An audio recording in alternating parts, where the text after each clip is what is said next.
దక్షిణ భారతంలోని తమిళనాడు రాష్ట్రంలోని అరుణాచలం లేదా అన్నామలై పంచభూత లింగా క్షేత్రాలలో అగ్ని భూతానికి సంబంధించినదిగా పరిగణిస్తారు.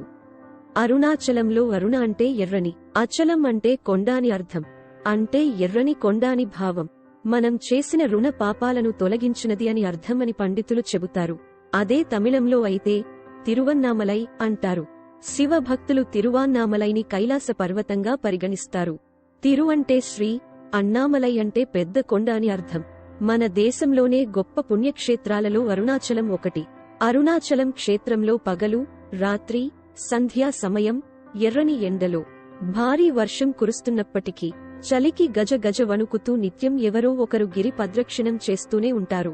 పురాణాల ప్రకారం గంధర్వులు, దేవతలు, మహర్షులు, శివలోకం, విష్ణులోకం వంటి అన్యలోకవాసులు కూడా తిరువాన్నామలైకి వచ్చి భూలోకంలో ఉండే జీవరాశుల రూపంలో అంటే ఈగ, చీమ, కుక్క, పక్షులు, పశువుల రూపంలో వచ్చి అరుణాచలేశ్వరుడి గిరి చుట్టూ ప్రదక్షిణలు చేస్తారు.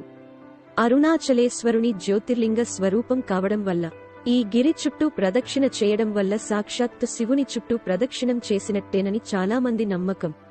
అందుకే రమణ మహర్షి గిరి చుట్టూ ప్రదక్షిణ గురించి, దీని ప్రాముఖ్యత గురించి పదే పదే చెబుతూ ఉంటారు.